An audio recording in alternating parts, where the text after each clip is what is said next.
Hoy tendremos la oportunidad de analizar dos aspectos fundamentales de la reforma tributaria que ha propuesto el gobierno. Su impacto distributivo y su correlato con la eficiencia del gasto público. La reforma tributaria ha sido definida como un pilar fundamental de una agenda de cambios necesaria para entregar mayor bienestar a la ciudadanía. Este propósito puede ser visto por algunos como algo demasiado genérico o como una forma quizás de endulzar el trago amargo de aumentos de impuestos.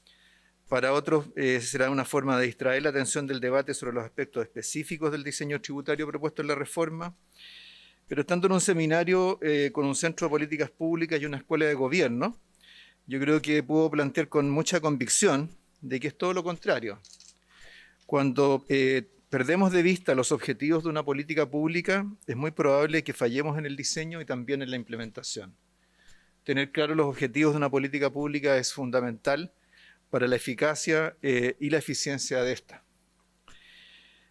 Fue precisamente en la búsqueda de objetivos últimos de la reforma tributaria y las bases de un pacto fiscal que iniciamos este proceso con un ciclo de diálogos ciudadanos que se extendió por cerca de un mes y medio, en el cual le preguntamos a personas, organizaciones de todo el país, qué es lo que esperaban de un sistema tributario, qué características debía tener el sistema tributario futuro.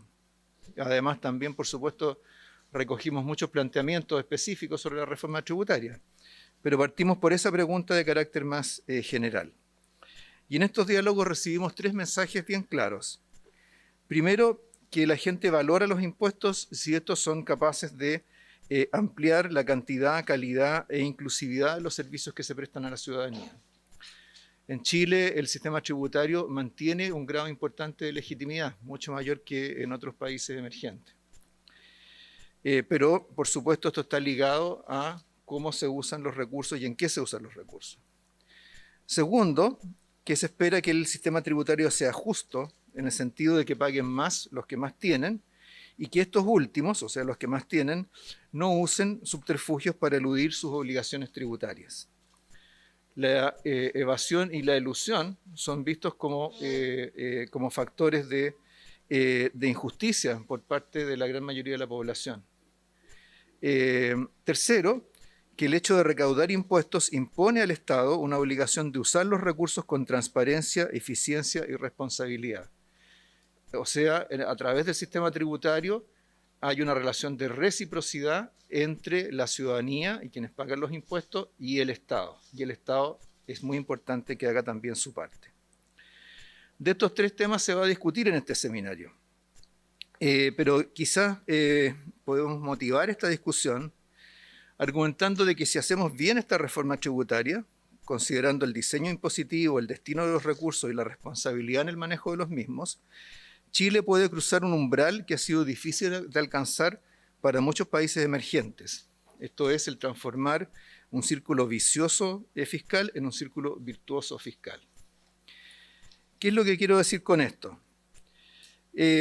Para contrastar estas dos dinámicas, creo que es importante partir por reconocer que aunque en el mundo coexisten estados de tamaños muy distintos, que van, digamos, para mencionar países que son más conocidos por nosotros, ¿cierto? Que van desde Guatemala con una carga tributaria de 11% del producto, a Francia con una carga tributaria de 55% del producto.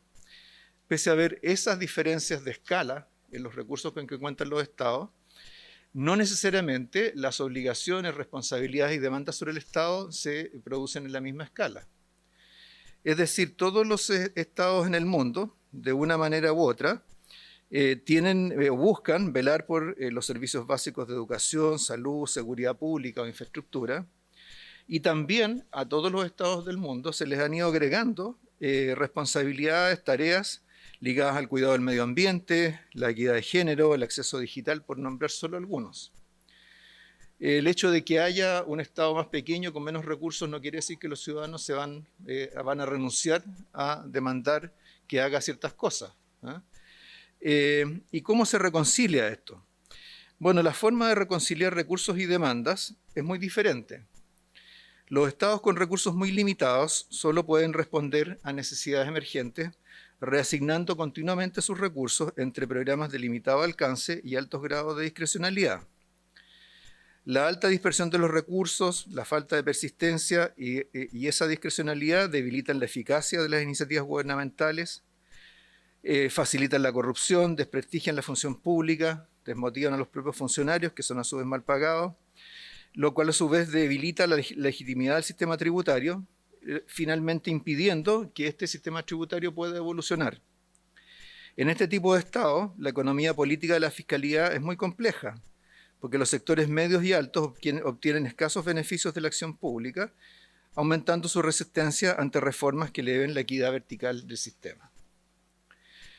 Un círculo virtuoso, en contraste, se produce cuando los recursos son suficientes como para permitir que las políticas públicas persistan, se articulen y convoquen a las mayorías ciudadanas, donde el acceso a los beneficios del Estado es predecible, administrado por servidores competentes y motivados, y donde la política fiscal contribuye a la estabilidad de la economía. En estas circunstancias, el sistema tributario cuenta con legitimidad suficiente como para elevar la responsabilidad de los contribuyentes. ¿Es esto una utopía? Es difícil, ¿cierto?, citar algún país en el cual no haya una discusión sobre temas fiscales, sean tributarios, del gasto, eficiencia, etc. Pero lo que sí podemos observar es que la estructura del gasto público, así como la estructura del financiamiento público, varía mucho entre distintos tipos de estados. Así como en países con estados muy pequeños, tienden a tener una baja carga tributaria, una baja proporción de sus ingresos proviene de impuestos a las rentas personales y tienden más bien a descansar en impuestos a las transferencias, a las importaciones o rentas de recursos naturales. En estados de mayor tamaño son los impuestos a la renta los que capturan la mayor parte o que representan la mayor parte de la recaudación tributaria. Del lado del gasto, lo que encontramos es que, en general, en estados más consolidados, con más recursos, tienden a imperar las transferencias, las transferencias monetarias o en especie, mientras que en estados más pequeños tienden a imperar programas. ¿Dónde nos ubicamos nosotros en Chile en relación a estas dinámicas? ¿No? Bueno, en Chile, pensar en este círculo, en algunos elementos de este círculo virtuoso, uno los puede encontrar en hechos como que, por ejemplo, después de 30 años, nuestra carga tributaria no ha logrado crecer. La última reforma tributaria que logró generar un aumento significativo de recaudación fue la reforma tributaria del 90, que subió la carga tributaria hasta más o menos un poco más de 18% del producto. Desde entonces la carga tributaria en Chile ha permanecido prácticamente constante. O sea, si uno sigue ese ratio, los cambios más fundamentales, más importantes que uno tiene de un año a otro, se producen en el denominador y no en el numerador. Es decir, se producen cuando hay periodos de crecimiento muy rápido o de caída muy abrupta, pero el resto del tiempo la carga tributaria ha permanecido más o menos constante. ¿Por qué ha ocurrido eso? Porque pese a que ha habido otras reformas tributarias, aparte de la del 90, esas reformas tributarias básicamente compensaron la pérdida de recaudación por aranceles, dado, ¿cierto?, la apertura de la economía a través de distintos acuerdos comerciales, que ha hecho que la recaudación de impuestos al comercio exterior se haya reducido. Entonces, más bien hemos tendido a compensar pérdidas de recaudación que se han producido por otros cambios importantes en la política económica, favorables, por supuesto, para el país, pero que en términos de los recursos públicos han significado una merma. En esas circunstancias, si uno piensa un país que durante 30 años más o menos mantiene su carga tributaria, y miramos el lado del gasto, de las obligaciones y de las demandas sobre el Estado, nos vamos a encontrar que en el camino, ¿cierto?, por supuesto, esas obligaciones y esas demandas han cambiado significativamente. Hoy día tenemos muchos temas de política pública que no existían a comienzos de los años 90. Muchos temas que han sido incorporados a la política pública, pero que en general se han ido incorporando a través de diversos programas, iniciativas de carácter más acotado. Pero si nos vamos a las características de nuestras finanzas públicas, vamos a encontrar otros elementos que son quizás propios de esta dinámica de estados que no logran crecer al ritmo de las demandas que se descienden sobre ellos. Por ejemplo, el presupuesto chileno tiene hoy día un total de 699 programas identificados como tales. De esos 699 programas, el 46% registró un gasto efectivo menor a 2.000 millones de pesos. Es decir, tenemos muchos programas, pero muchos programas pequeños.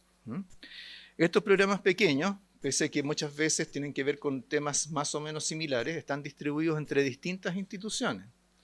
Si ustedes buscan, por ejemplo, qué es lo que hace el Estado en materia de ciencia y tecnología, van a tener que recorrer varias partidas distintas del presupuesto, van a tener que buscarlo en el Ministerio de Ciencias, van a tener que buscarlo en el Ministerio de Economía, en el Ministerio de Educación. Otro elemento que es interesante en el presupuesto, la estructura del presupuesto chileno, es que las glosas presupuestarias se cuentan por miles. En estos momentos, el presupuesto del 2022 tiene aproximadamente 1.000 páginas de extensión. De esas 1.000 páginas, más o menos 250 corresponden a articulado permanente del presupuesto o a las tablas con las asignaciones presupuestarias. Las restantes 750 páginas son glosas. 750 páginas de glosas, o sea, si ustedes calculan más o menos 10 glosas por página, van a llegar a 7.500 glosas presupuestarias. Esas glosas presupuestarias han ido creciendo con el tiempo. El último presupuesto que me tocó a mí tramitar en el 2006 tenía más o menos 550 páginas de extensión. Hoy día tenemos 1.000 páginas de extensión. ¿Cómo se ha generado todo eso? Bueno, por supuesto hay muchos elementos de economía política de por medio, de dinámica del Parlamento, de indicaciones que hacen los parlamentarios, etcétera. Pero en el fondo nuestras glosas presupuestarias son una forma de tratar de regular con mucho detalle cómo se gastan los recursos y desagregar asignaciones presupuestarias que están en un ítem dentro de lo que es el presupuesto que aprueba el Congreso.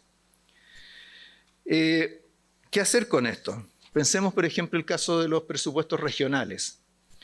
Los presupuestos de los gobiernos regionales están resumidos en una página. En el último presupuesto se trató de simplificar esto. Pero como no todo cabía en esa página, le siguen 16 páginas de glosas. Esto para entidades que se supone que tienen que tener un cierto grado de autonomía, que están lideradas por gobernadores elegidos por la ciudadanía. Entonces, creo que si vamos recorriendo algunas características de nuestro presupuesto, vamos a encontrar algunos elementos de este síndrome de Estado pequeño. Por supuesto, no voy a argumentar que Chile es como Guatemala, es evidente que no lo es. Pero lo que quiero decir, lo que quiero ilustrar con esto, es que estamos en una situación en la cual no estamos condenados a funcionar con presupuestos de estas características. Pero un paso importante es asegurar tener recursos para darle continuidad, persistencia, articulación, coordinación a lo que hace el Estado. Y para eso, es cierto, se puede hacer mucho en términos de gestión, pero también el tema de la escala es importante. Entonces, ¿cómo hacer esto en relación o cómo se vincula esto con esta reforma tributaria? Esta reforma tributaria, como señaló el rector, es una reforma ambiciosa, sin duda, no cabe duda. En términos de la recaudación que se busca, es un aumento importante, el más importante que, o sea, si aprobara la reforma como está propuesta, ¿cierto? Sería el aumento más importante de las reformas tributarias que hemos tenido en democracia. Pero al mismo tiempo tiene una contraparte. O sea, esto no es, ¿cierto?, una ambición del Estado de tener más recursos. Lo que tiene como contraparte es el propósito de destinar buena parte de la recaudación, de partida todo lo que es la recaudación de impuesto a la renta, en beneficio, en la ampliación de beneficios y derechos ciudadanos, en salud, en educación, en pensiones, en sistemas de cuidados. Al mismo tiempo también, dentro de esta reforma tributaria, en lo que se refiere a la recaudación de impuestos provenientes de la reducción de la evasión y la elusión y del royalty minero, ¿cierto? La idea es destinarlos a a iniciativas para diversificar la capacidad productiva del país y canalizar recursos desde renta de recursos naturales no renovables a sectores que tienen potencial de crecimiento en alianza con el sector privado. También la recaudación parte de la recaudación del royalty minero y la recaudación de los impuestos correctivos se pretende canalizarla al financiamiento de los gobiernos regionales, para que los gobiernos regionales tengan más recursos y más autonomía para administrarlos en función de sus mandatos, que es contribuir al desarrollo de sus regiones. Pero por supuesto no basta para eso con que exista una intención o que exista un match entre recaudación que se busca obtener y el destino de los recursos. Es necesario hacer algo del lado de la gestión del gasto público que asegure que esos recursos se utilicen con transparencia, con eficacia y con responsabilidad.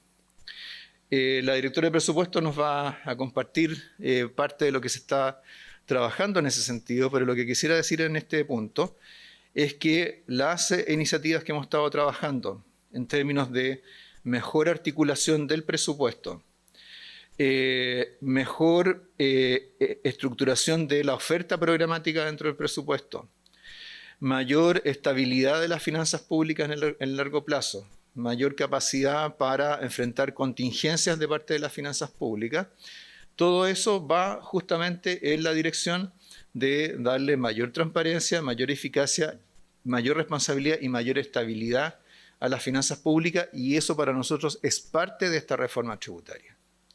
Esto no es un tema anexo, no es un adorno, para nosotros es parte fundamental de todo este ejercicio que lo hace merecer o que debería hacerlo merecer el nombre, el título de pacto fiscal, que es lo que nos ha planteado el presidente de la República. Del mismo modo, ¿cierto? También vamos a ver en el curso de este seminario, ¿cierto?, la incidencia distributiva de los impuestos, particularmente en el sistema actual, y vamos a ver también de qué manera, ¿cierto?, la reforma pretende incidir sobre esa o afectar esa incidencia distributiva.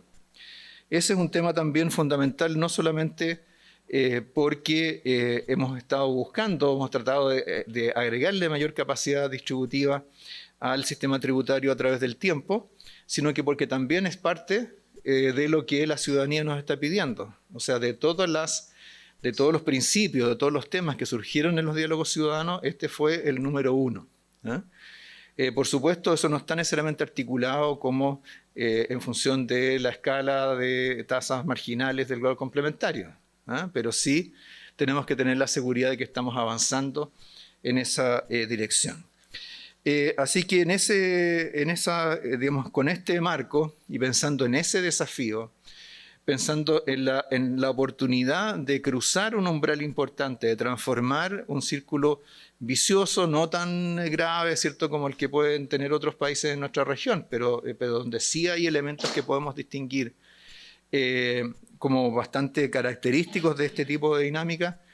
Podemos hacer esa transición, podemos dar ese paso, pero para hacerlo no solamente tenemos que tener una buena reforma tributaria en su componente impositivo propiamente tal, sino que tenemos que tener también, ¿cierto?, un complemento significativo del lado del destino de los recursos y la manera en que se usan los recursos públicos.